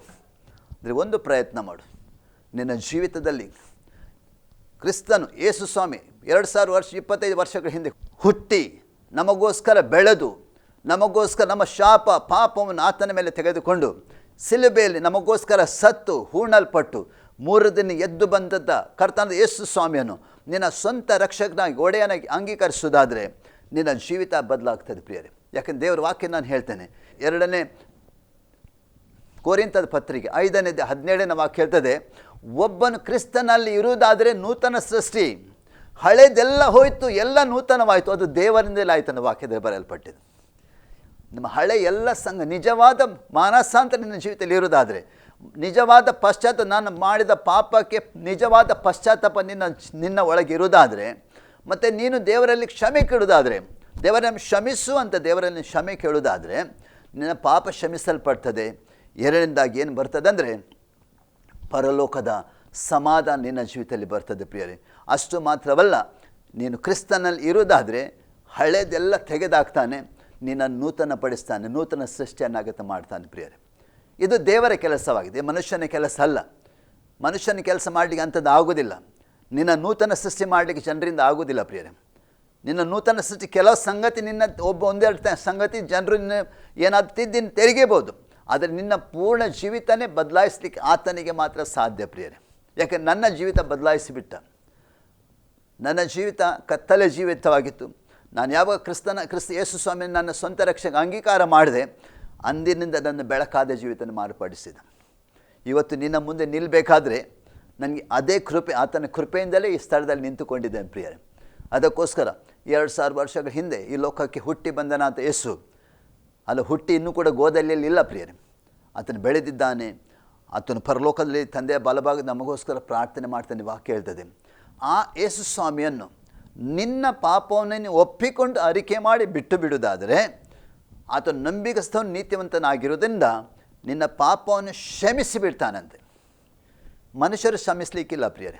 ಆಗಿರ್ಬೋದು, ನೀನು ಎಣಿಸ್ಬೋದು, ನಾನು ಇಂಥ ದೊಡ್ಡ ಪಾಪಿ, ನಾನು ಕೊಲೆ ಮಾಡಿದ್ದೇನೆ, ನಾನು ವ್ಯಭಿಚಾರ ಮಾಡಿದ್ದೇನೆ, ನಾನು ಕಳ್ಳತನ ಮಾಡಿದ್ದೇನೆ, ನಾನು ದರೋಡೆ ಮಾಡಿದ್ದೇನೆ, ನಾನು ಅಂಥದ್ದು ಮಾಡಿದ್ದೇನೆ, ಇಂಥದ್ದು ದೊಡ್ಡ ಲೀಸ್ಟ್ ನಿನ್ನ ಕೈಯಲ್ಲಿರ್ಬೋದು, ದೊಡ್ಡ ಲೀಸ್ಟ್ ನಿನ್ನ ಕೈಯಲ್ಲಿರ್ಬೋದು.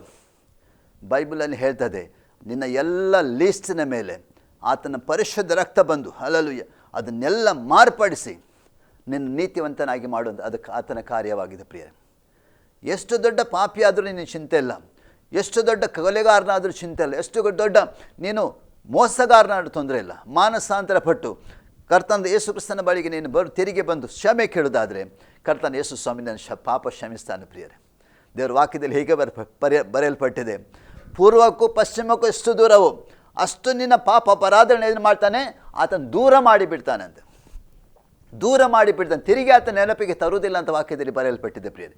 ಅದಕ್ಕೋಸ್ಕರ 2000 ವರ್ಷಗಳ ಹಿಂದೆ ಈ ಲೋಕದಲ್ಲಿ ಮನುಷ್ಯನಾಗಿ ಹುಟ್ಟಿ ಬಂದಂಥ ಯೇಸುವನ್ನು ನೀನು ನಿನ್ನ ಸ್ವಂತ ರಕ್ಷಕನಿಗೆ ಅಂಗೀಕಾರ ಮಾಡೋದಾದರೆ, ಯೇಸುವೇ ನನ್ನ ಕ್ಷಮಿಸು, ನನ್ನ ಪಾಪನ ಕ್ಷಮಿಸು ಅಂದರೆ ಒಬ್ಬನೇ ರಕ್ಷಕನು. ನಿನ್ನ ಪಾಪಕ್ಕೆ ಬಿಡುಗಡೆ ಕೊಡುವಾತನು. ನಿನ್ನ ಪಾಪ ಕ್ಷಮಿಸಲ್ಪಡಬೇಕಾದ್ರೆ ಇದೇ ಸ್ಥಳಕ್ಕೆ ನೀನು ಬರಬೇಕು, ಯೇಸು ಎಂಬ ಸ್ಥಳಕ್ಕೆ ಬರಬೇಕು. ಯಾಕಂದರೆ ನಿನ್ನ ಪಾಪವನ್ನು ಪರಿಹರಿಸುವುದಕ್ಕಾಗಿ ಕಲ್ವಾರಿ ಶಿಲುಬೆಯಲ್ಲಿ ಆತ ಏನು ಮಾಡ್ತಾನೆ, ರಕ್ತವನ್ನೇ ಸುರಿಸಿದ್ದಾನೆ ಪ್ರಿಯರೇ.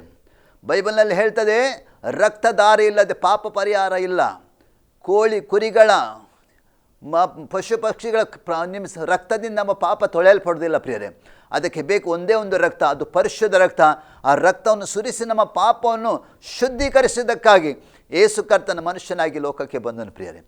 ಬಂದು ಅಷ್ಟು ಮಾತ್ರ ಅಲ್ಲ, ನಮಗೆ ಮತ್ತು ನಮ್ಮ ತಂದೆ ಆದವರ ಬಳಿಯಲ್ಲಿ ಏನು ಮಾಡಿದ್ದಾನೆ, ಒಂದು ರಾಜಿ ಒಪ್ಪಂದ ಮಾಡಿದ್ದಾನೆ. ತಂದೆಯಿಂದ ಅಗಲಿ ಹೋದಂಥ ನಾವು, ಆದಾಮನ ಮೂಲಕ ತಂದೆ ದೇವರಿಂದ ಅಗಲಿ ಹೋದಂಥ ನಾವು ಯೇಸು ಕ್ರಿಸ್ತನ ಮೂಲಕ ತಿರುಗಿ ಆ ಸಂಸಾರಕ್ಕೆ ನಾವು ಸೇರಿ ಬಂದಿದ್ದೇವೆ ಪ್ರಿಯರೇ. ಆ ಸೇರುವಂತೆ ದೇವರ ಯೇಸು ಸ್ವಾಮಿ ಏನು ಮಾಡಿದ್ದಾನೆ, ಆ ಕಾರ್ಯಗಳನ್ನು ಮಾಡಿ ಮುಗಿಸಿದ್ದಾನೆ. ಆತ ಈಗ ಪರಲೋಕದಲ್ಲಿದ್ದಾನೆ ಪ್ರಿಯರೇ. ಅದಕ್ಕೋಸ್ಕರ ನನ್ನ ಮಾತನ್ನು ಕೇಳುವ ಪ್ರಿಯ ಸಹೋದರ ಸಹೋದರಿ, ಆ ತಂದೆಗಳೇ, ತಾಯಂದಿರೇ, ಅಕ್ಕಂದಿರೇ, ಅಣ್ಣಂದಿರೇ, ಮಕ್ಕಳೇ, ಒಂದು ವೇಳೆ ಇದೇ ಸಮಯದಲ್ಲಿ ನೀನು ನಾನು ಹೇಳುವಂಥ ಒಂದು ಪ್ರಾರ್ಥನೆಯನ್ನು ಮಾಡೋದಾದರೆ ಖಂಡಿತವಾಗಿ ನಿನ್ನ ಪಾಪ ಕ್ಷಮಿಸಲ್ಪಡ್ತದೆ. ದೇವರು ನಿನ್ನ ನೂತನ ಸೃಷ್ಟಿಯನ್ನಾಗಿ ಮಾಡ್ತಾನೆ. ಅಷ್ಟು ಮಾತ್ರ ಅಲ್ಲ, ಆತನ ವಾಕ್ಯದ ಪ್ರಕಾರ ಜೀವಿಸುವುದಾದರೆ ಒಂದು ದಿನ ಕರ್ತನ ಯೇಸು ಎಲ್ಲಿದ್ದಾನೆ ಆ ಸ್ಥಳಕ್ಕೆ ನಾವು ಸೇರ್ತೇವೆ.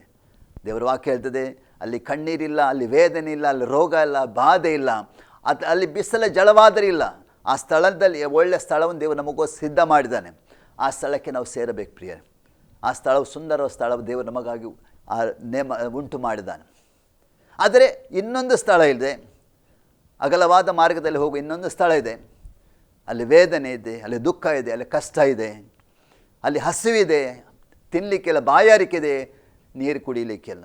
ಅಂದರೆ ಆ ವೇದನೆ ಸ್ಥಳ, ಅಂದರೆ ಪಾಪಿಯಾದ ಮನುಷ್ಯನು ವೇದನೆ ಸ್ಥಳಕ್ಕೆ, ಪಾಪಿಯಾದ ಮನುಷ್ಯನಿಗೋಸ್ಕರ ಸಿದ್ಧ ಮಾಡಿದ ಸ್ಥಳ ಅಲ್ಲ, ಆದರೂ ಸೈತಾನಿಗೆ ಸಿದ್ಧ ಮಾಡಿದ ಸ್ಥಳದಲ್ಲಿ ಆತನ ದಾರಿ ನಮಗೆ ಮನಸ್ಸು ಬಂದ ಹಾಗೆ ನಡೆದು ಹೋಗುವುದಾದರೆ ಒಂದು ಸಮಯ ನಮ್ಮಲ್ಲಿ ಅಲ್ಲಿಗೆ ಹೋಗಬೇಕಾದ ಪ್ರಿಯರೇ. ಒಂದು ವೇಳೆ ಯೇಸುಸ್ವಾಮಿ ಮೊದಲ ಸಂದೇಶವಾಗಿತ್ತು, ಪರಲೋಕ ರಾಜ್ಯ ಸಮೀಪವಾಯಿತು, ದೇವರ ಕಡೆಗೆ ತಿರುಗಿಕೊಂಡಿರುವ ಮನುಷ್ಯನ ಕರೆಯೋದಕ್ಕಾಗಿ ಬಂದನು. ಅನೇಕರು ಆತನ ಕಡೆಗೆ ತೆರಿಗೆ ಬಂದರು, ಅವರು ರಕ್ಷಣೆ ಹೊಂದಿದರು. ಪ್ರಿಯನೇ, ಒಂದು ವೇಳೆ ನನ್ನ ಸ್ವರವು ನಿನಗೆ ಕೇಳೋದಾದರೆ, ನೀನು ಕೂಡ ನನ್ನ ಜೊತೆಯಲ್ಲಿ ಒಂದು ಪ್ರಾರ್ಥನೆ ಮಾಡೋದಾದರೆ ನಿನ್ನ ಜೀವಿತದಲ್ಲಿ ರಕ್ಷಣೆ ಉಂಟಾಗ್ತದೆ ಪ್ರಿಯರೇ. ನಿನ್ನ ಜೀವಿತಕ್ಕೆ ಒಂದು ದೇವರು ರಕ್ಷಣೆ ಕೊಡ್ತಾನೆ. ಒಂದು ವೇಳೆ ಈ ದಿನ ಕೂಡ ನಾನು ಸತ್ರು ಕೂಡ ನನಗೆ ಒಂದು ಭರವಸೆ ಇದೆ, ಯೇಸು ಸಿದ್ಧ ಮಾಡಿದಂಥ ಪರಲೋಕದ ಸ್ಥಳಕ್ಕೆ ನಾನು ಸೇರ್ತೇನೆ ಎಂಬ ಒಂದು ಭರವಸೆ ನನಗಿದೆ. ಅದೇ ಭರವಸೆ ದೇವರು ನಿನಗೂ ಕೂಡ ಕೊಡುವನಾಗಿದ್ದಾನೆ. ಯಾಕಂದರೆ ಪುನಃ ನಾನು ಹೇಳ್ತೇನೆ, 2025 ವರ್ಷಗಳ ಹಿಂದೆ ಈ ಲೋಕಕ್ಕೆ ಮನುಷ್ಯನಾಗಿ ಹುಟ್ಟಿ ಬಂದಂಥ, ಬೆತ್ಲೆಹೇಮಿನಲ್ಲಿ ಹುಟ್ಟಿ ಬಂದಂಥ, ಮರಿಯಳಲ್ಲಿ ಹುಟ್ಟಿ ಬಂದಂಥ ಅದು ಯೇಸು ಈಗ ದೇವರ ಮಗನಾಗಿದ್ದಾನೆ. ಮನುಷ್ಯನಾಗಿ ಹುಟ್ಟಿ ಬಂದ ಯೇಸು ಈಗ ನಮಗೋಸ್ಕರ ಆತನ ಶಿಲುಬೆಯಲ್ಲಿ ಸತ್ತಿದ್ದಾನೆ, ಹೂಣಲ್ಪಟ್ಟಿದ್ದಾನೆ, ಪುನಃ ತಾನು ಎದ್ದು ಬಂದಿದ್ದಾನೆ. ಆತನ ಪರಲೋಕದಲ್ಲಿ ತಂದೆ ದೇವರ ಬಗ್ಗೆ ನಮಗೋಸ್ಕರ ಪ್ರಾರ್ಥನೆ ಮಾಡುವನಾಗಿದ್ದಾನೆ. ಸಣ್ಣ ಪ್ರಾರ್ಥನೆ ನಾನು ಮಾಡ್ತೇನೆ ಪ್ರಿಯರೇ. ಯೇಸು ಸ್ವಾಮಿ, ನೀವು ಅಂಗೀಕರಿಸುವುದಾದರೆ ನನ್ನ ಜೊತೆಯಲ್ಲಿ ಒಂದು ಸಣ್ಣ ಪ್ರಾರ್ಥನೆ ಮಾಡಿ ಪ್ರಿಯರೇ. ತಂದೆ ಆದ ದೇವರೇ, ಯೇಸು ಕ್ರಿಸ್ತನ ಪರಿಶುದ್ಧ ನಾಮದಲ್ಲಿ ಅಪ್ಪ ತಂದೆ, ನಿನ್ನ ಪಾದಸನಿಗೆ ನಾನು ಬಂದಿದ್ದೇನೆ. ಕರ್ತನೆ, ನಾನು ಪಾಪಿಯಾಗಿದ್ದೇನೆ, ಜನ್ಮ ಪಾಪದಿಂದ ಹುಟ್ಟಿದ್ದೇನೆ, ಕರ್ಮ ಪಾಪಗಳನ್ನು ಮಾಡಿದ್ದೇನೆ. ಕರ್ತನೆ, ನನ್ನ ಪಾಪಕ್ಕಾಗಿ ನಾನು ಪಶ್ಚಾತ್ತಾಪಡ್ತೇನೆ. ದೇವ, ನನ್ನ ಪಾಪವನ್ನು ಕ್ಷಮಿಸು, ನನ್ನ ಪಾಪವನ್ನು ಕ್ಷಮಿಸು. ಕರ್ತನೆ, ನನ್ನ ಪಾಪವನ್ನು ಕ್ಷಮಿಸಿ ನಿನ್ನ ಪರಿಶುದ್ಧ ಅಮೂಲ್ಯವಾದ ರಕ್ತದಿಂದ ನನ್ನ ಶುದ್ಧೀಕರಿಸು. 2000 ವರ್ಷಗಳ ಹಿಂದೆ ಈ ಲೋಕಕ್ಕೆ ನನಗಾಗಿ ಮನುಷ್ಯನಾಗಿ ಬಂದು ನನ್ನ ಪಾಪವನ್ನು, ನನ್ನ ಶಾಪವನ್ನು ನಿನ್ನ ಮೇಲೆ ತೆಗೆದುಕೊಂಡು ನನಗೋಸ್ಕರ ಶಿಲುಬೆಯಲ್ಲಿ ಪ್ರಾಣ ಕೊಟ್ಟು ನನಗೋಸ್ಕರ ಹೂಣಲ್ಪಟ್ಟು 3ನೇ ದಿನದಲ್ಲಿ ನೀನು ಪುನರುತ್ಥಾನನಾಗಿ ಎದ್ದು ಬಂದಿರೆಂದು ನನ್ನ ಹೃದಯದಲ್ಲಿ ನಾನು ನಂಬುತ್ತೇನೆ, ನನ್ನ ಬಾಯಲ್ಲಿ ನಾನು ಅರಿಕೆ ಮಾಡುತ್ತೇನೆ. ಯೇಸುವೇ, ನೀನೇ ನನ್ನ ಕರ್ತನು, ನೀನೇ ನನ್ನ ಒಡೆಯನು, ನೀನೇ ನನ್ನ ದೇವರೆಂದು ಈ ಸಮಯದಲ್ಲಿ ನಾನು ಒಪ್ಪಿಕೊಳ್ಳುತ್ತೇನೆ. ಕರ್ತನಾದ ಯೇಸುವೇ, ನನ್ನ ಹೃದಯವನ್ನು ನಾನು ನಿನಗಾಗಿ ತೆರೆಯುತ್ತೇನೆ. ಕರ್ತನಾದ ಯೇಸುವೇ, ನನ್ನ ಹೃದಯದ ಒಳಗೆ ಬಂದು ನೀನು ವಾಸ ಮಾಡು. ಕರ್ತನಾದ ಯೇಸುವೆ, ನನ್ನನ್ನು ನಿನ್ನ ಮಗನಾಗಿ ಸ್ವೀಕರಿಸು. ಕರ್ತನೆ, ನಿನ್ನ ಪವಿತ್ರಾತ್ಮನ ನಡೆಸುವಿಕೆ ನನ್ನ ಜೀವಿತದಲ್ಲಿ ಈ ದಿನ ಮೊದಲುಗೊಂಡು ನನಗೆ ನೀನು ನೀಡಬೇಕಾಗಿ ನಾನು ಪ್ರಾರ್ಥನೆ ಮಾಡ್ತೇನೆ. ಪವಿತ್ರಾತ್ಮ ದೇವರೇ, ನನ್ನ ನಡೆಸು. ನಿನ್ನ ವಾಕ್ಯದ ಪ್ರಕಾರ ನಿನ್ನ ಕರ್ತನೆ, ವಾಕ್ಯ ಎಂಬ ನೆಲದಲ್ಲಿ ನನ್ನ ನಡೆಸಬೇಕನ್ನು ನಾನು ಪ್ರಾರ್ಥನೆ ಮಾಡ್ತೀನಪ್ಪ. ಯೇಸುವೆ, ನಿನ್ನಲ್ಲಿ ಸಾಕ್ಷಿಯಾಗಿ ಬೆಳಕಾಗಿ ಜೀವಿಸಲು ನನಗೆ ಸಹಾಯ ಮಾಡು. ಕರ್ತನೆ, ನನ್ನ ಪಾಪ ಕ್ಷಮಿಸಿದ್ದಕ್ಕಾಗಿಯೇ ಸ್ತೋತ್ರ ಸಲ್ಲಿಸ್ತೇನೆ. ನಿನ್ನ ಅಮೂಲ್ಯವಾದ ರಕ್ತದಿಂದ ನನ್ನ ಶುದ್ಧೀಕರಿಸಿದ್ದಕ್ಕಾಗಿಯೇ ಸ್ತೋತ್ರ ಸಲ್ಲಿಸ್ತೇನೆ. ನನಗೋಸ್ಕರ ಸತ್ತು ಹೂಣಲ್ಪಟ್ಟು 3 ದಿನದಲ್ಲಿ ಪುನಃ ತಾನು ಎದ್ದು ಬಂದಿದ್ದಕ್ಕಾಗಿ ನಿನಗೆ ಸ್ತೋತ್ರ ಸಲ್ಲಿಸ್ತೇನೆ. ನಿನ್ನ ಮಗನಾಗಿ ಸ್ವೀಕಾರ ಮಾಡಿದ್ದಕ್ಕಾಗಿ ನಿನಗೆ ಸ್ತೋತ್ರ ಸಲ್ಲಿಸ್ತೇನೆ. ನನ್ನ ಹೃದಯದಲ್ಲಿ ಒಳಗೆ ಬಂದು ನೀನು ವಾಸ ಮಾಡುವುದಕ್ಕಾಗಿ ಯೇಸುವೇ ನಿನಗೆ ಸ್ತೋತ್ರ ಸಲ್ಲಿಸ್ತೇನೆ. ನನ್ನ ಪ್ರಾರ್ಥನೆ ಕೇಳಿ ಸ್ತೋತ್ರ, ಎಲ್ಲ ಘನತೆ ಮಾನಮಯಿಗೆ ಸಲ್ಲಿಸ್ತೇನೆ. ಯೇಸು ಕ್ರಿಸ್ತನ ಪರಿಶುದ್ಧ ನಾಮದಲ್ಲಿ ತಂದೆ, ಆಮೇನ್. ಪ್ರಿಯರೇ, ಈ ಪ್ರಾರ್ಥನೆ ನೀವು ಮಾಡೋದಾದರೆ ನಿಮ್ಮ ಜೀವಿತಕ್ಕೊಂದು ರಕ್ಷಣೆ ಬರ್ತದೆ, ನಿಮ್ಮ ಜೀವಿತಕ್ಕೊಂದು ಬದಲಾವಣೆ ಬರ್ತದೆ, ನಿಮ್ಮ ಜೀವಿತದಲ್ಲಿ ಒಂದು ಆಶೀರ್ವಾದ ಬರ್ತದೆ. ಪ್ರಿಯರೇ, ಇದೊಂದು ಧರ್ಮವಲ್ಲ, ಇದೊಂದು ಜಾತಿಯಲ್ಲ, ಇದೊಂದು ಮಾರ್ಗವಾಗಿದೆ. ಯೇಸು ಸ್ವಾಮಿ ಒಂದು ಮಾತು ಹೇಳಿದ್ದಾನೆ, ನಾನೇ ಸತ್ಯವು, ನಾನೇ ಜೀವವು, ನಾನೇ ಮಾರ್ಗವು. ನನ್ನ ಹೊರತು ಪರಲೋಕ ರಾಜ್ಯಕ್ಕೆ ಹೋಗಲಿಕ್ಕೆ ಮಾರ್ಗ ಇಲ್ಲ ಅಂತ ಹೇಳಿದ್ದಾನೆ. ಪ್ರಿಯರೇ, ಅದಕ್ಕೋಸ್ಕರ ಬಂದಂಥ ಅದೇ ಯೇಸುವನ್ನು ನೀನು ರಕ್ಷಕನಾಗಿ ಅಂಗೀಕಾರ ಮಾಡಿದ್ದೆ ಆದರೆ ನಿನ್ನ ಜೀವಿತದಲ್ಲಿ ಒಂದು ಪ್ರಕಾಶ ಬರ್ತದೆ. ವಾಕ್ಯ ಹೀಗೆ ಹೇಳ್ತದೆ, ಮತ್ತಾಯನ ಸುವಾರ್ತೆ ಅದರ 4ನೇದಲ್ಲಿ ಹೀಗೆ ಹೇಳ್ತದೆ, ಜೆಬುಲೋನ್ ಸೀಮೆ ಮತ್ತು ನಫ್ತಾಲಿಮ್ ಸೀಮೆ, ಯೋರ್ದಾನ್ ಆಚೆ ಸಮುದ್ರ ಕಡೆ ಸೀಮೆ, ಅನ್ಯ ಜನ ಗಲಿಯಲ್ಲಿ ಸೀಮೆ, ಕತ್ತಲಲ್ಲಿ ವಾಸಿಸಿದ ಈ ಸೀಮೆಯ ಜನರಿಗೆ ದೊಡ್ಡ ಬೆಳಕು ಕಾಣಿಸಿತು. ಕರ್ಗತ್ತಲಾದ ದೇಶದಲ್ಲಿ ಸೂರ್ಯೋದಯವಾಯಿತು ಎಂಬುದೇ. ಇವತ್ತಿನಿಂದ ಒಂದು ವೇಳೆ ನಿನ್ನ ಜೀವಿತದಲ್ಲಿ ಸ್ವಾಮಿ ಸ್ವೀಕಾರ ಮಾಡೋದಾದರೆ ನಿನ್ನ ಜೀವಿತ ಬೆಳಕು ಬಂತು. ಕರ್ತನ ಯೇಸು ಸ್ವಾಮಿ ನಿನ್ನ ಎಂಬ ಬೆಳಕು ನಿನ್ನ ಒಳಗೆ ಬಂದಿದೆ. ನಿನ್ನ ಜೀವಿತದಲ್ಲಿ ಕರ್ಗತ್ತಲೆ ಹೋಗಿದೆ, ಕ್ರಿಸ್ತನೆಂಬ ಬೆಳಕು ನಿನ್ನ ಒಳಗೆ ಬಂದಿದೆ. ಆ ಬೆಳಕನ್ನು ನೀವು ಏನು ಮಾಡಬೇಕು, ಅದನ್ನು ಕಾಪಾಡಿಕೊಳ್ಳುವುದಾದರೆ ಆ ಬೆಳಕು ನಿನ್ನ ಮಾರ್ಗವನ್ನು ನಡೆಸುವುದಾಗಿರ್ತದೆ. ಪ್ರಿಯರೇ, ಅದಕ್ಕೋಸ್ಕರ ಈ ಕ್ರಿಸ್ಮಸ್ನ ಈ ಶುಭ ದಿನಗಳಲ್ಲಿ ಖಂಡಿತವಾಗಿ ದೇವರು ನಿಮ್ಮನ್ನು ಆಶೀರ್ವಾದ ಮಾಡಲಿ. ಕ್ರಿಸ್ತನ ಮಾರ್ಗದಲ್ಲಿ ನಡೆಯಿರಿ. ಖಂಡಿತವಾಗಿ ಒಂದಿನ ಪರಲೋಕ ರಾಜ್ಯಕ್ಕೆ ಸೇರ್ತೀವಿ. ಒಂದು ವೇಳೆ ನೀನು ದೂರದಿಂದಲೂ ನನ್ನ ಮಾತನ್ನು ಕೇಳಿರ್ಬೋದು, ನೀನು ಬೇರೆ ದೇಶದಿಂದ ಅಥವಾ ಬೇರೆ ರಾಜ್ಯಗಳಿಂದ ಮಾತನ್ನು ಕೇಳಿರ್ಬೋದು. ಆದರೆ ಒಂದು ಹೇಳ್ತೇನೆ, ಈ ಲೋಕವನ್ನು ಬಿಟ್ಟ ನಂತರ ಒಂದು ದಿನ ಕರ್ತನ ಯೇಸು ಸ್ವಾಮಿ ಮುಂದೆ ನಾವು ಮುಖಾಮುಖಿಯಾಗಿ ಭೇಟಿಯಾಗ್ತೇವೆ. ನಾವು ವಾಕ್ಯದಲ್ಲಿ ಬರೆಯಲ್ಪಟ್ಟಿದೆ, ಅಲ್ಲಲ್ಲೂಯ್ಯ. ಇದಕ್ಕೋಸ್ಕರ ದೇವರನ್ನು ಆಶೀರ್ವಾದ ಮಾಡಲಿ. ಈ ವಾಕ್ಯ ನೀವು ಕೇಳಿದ್ದಕ್ಕಾಗಿ ದೇವರಿಗೆ ಸ್ತೋತ್ರ ಸಲ್ಲಿಸ್ತೇನೆ. ನಿನ್ನ ಆ ವಾಕ್ಯವನ್ನು ಕೇಳುವಂಥ ನಿನ್ನ ಜೀವಿತ ದೇವರ ಆಶೀರ್ವಾದ ಮಾಡಲಿ, ಒಳ್ಳೆಯದು ಮಾಡಲಿ, ಎಲ್ಲ ಹೋರಾಟಗಳಿಂದ ಪರಿಪೂರ್ಣ ಬಿಡುಗಡೆ ಕೊಡಲಿ, ಹೊಸ ಜೀವಿತ ನಿಮಗೆ ಕೊಡಲಿ ಅಂತ ನನ್ನ ಪ್ರಾರ್ಥನೆ ಆಗಿದೆ. ಪ್ರಿಯರೇ, ಈ ತನಕ ಈ ವಾಕ್ಯವನ್ನು ಕೇಳಿದ್ದಕ್ಕಾಗಿ ನಿಮಗೆ ದೇವರಿಗೆ ನಾನು ಸ್ತೋತ್ರ ಸಲ್ಲಿಸ್ತೇನೆ, ನಿಮ್ಮನ್ನು ವಂದಿಸ್ತೇನೆ. ದೇವರು ನಿಮ್ಮನ್ನು ಹೇರಳವಾಗಿ ಆಶೀರ್ವದಿಸಲಿ. ಈ ಕ್ರಿಸ್ಮಸ್ ದೇವರು ಎಲ್ಲ ರೀತಿಯ ಸಮೃದ್ಧಿ ದೇವರು ನಿಮಗೆ ಕೊಡಲಿ ಅಂತ ನನ್ನ ಪ್ರಾರ್ಥನೆ ಆಗಿದೆ. ಹ್ಯಾಪಿ ಕ್ರಿಸ್ಮಸ್ ಎಲ್ಲರಿಗೂ. Thank you.